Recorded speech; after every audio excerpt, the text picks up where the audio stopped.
Telf ta' 70 miljun, dejn li laħħaqet minn 140 miljun euro, l-Ene Malta tinsab f'pożizzjoni kritika u għalhekk il-Gvern ħa azzjoni immedjata biex jibdel id-direzzjoni ta' din il-korporazzjoni. Kien għalhekk li l-Gvern iffirma Memorandum of Understanding maċ-Ċina flimkien mal Long Term Power Purchase Agreement u Gas Supply Agreement li se jkunu qed iwittu triq biex l-Ene Malta tqum fuq saqajja.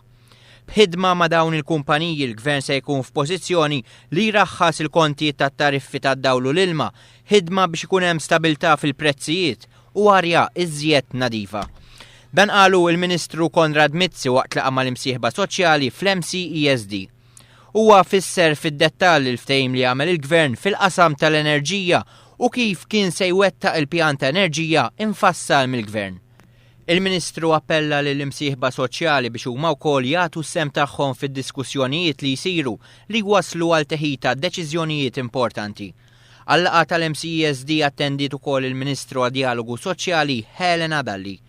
Intant waqt li kienet jieħu sehem fi Breakfast News fuq One il-Ministru Konrad Mizzi stqar li kieku kien għal Simon Busuttil kien ikompli insisti fuq il-kuntratt tal-BWSC. Falluta il-Gvern ta' qabel u Dr. Busuttil mwet joffri l-ebda alternattiva. Meta aħna pratikament lajna fil-Gvern u morna nitkellmu mal-Ministeru tal-Finanzi, l-unika ħaġa li sibna kien rapport ta' konsulenti, rapport għal-Ministru ta' Kismin, u l-proposta tagħhom kienet li wara l-elezzjoni jiżdiedu t-tariffi bi 30%.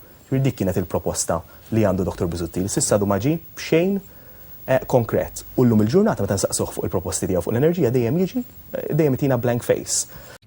Mistoqsi dwar ir-reazzjoni għal dak li tħabbar il-bieraħ il-Ministru Mizzi stqar li għandu l-appoġġ ta' persuni fih dan il-Partit Nazzjonalista, fatt li kompli jiżola il-Simon Busuttil.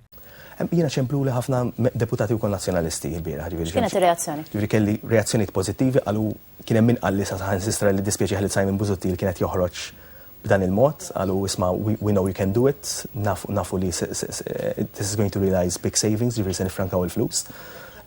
U jafu li dan huwa tajjeb għall-pajjiż, ġifieri. Jien naħseb li Dr. Busuttil huwa iżolat qiegħed waħdu hawnhekk f'dan il-kuntest. M'għandix problema li ndiskutu id-dettalji tal-kuntratt la darba jiġi finalizzat, ġifieri bla problema ta' xejn, anzi se nkunu trasparenti. Konrad Mizzi stqar li l-istabilità li qed iġib il-Gvern huwa uniku.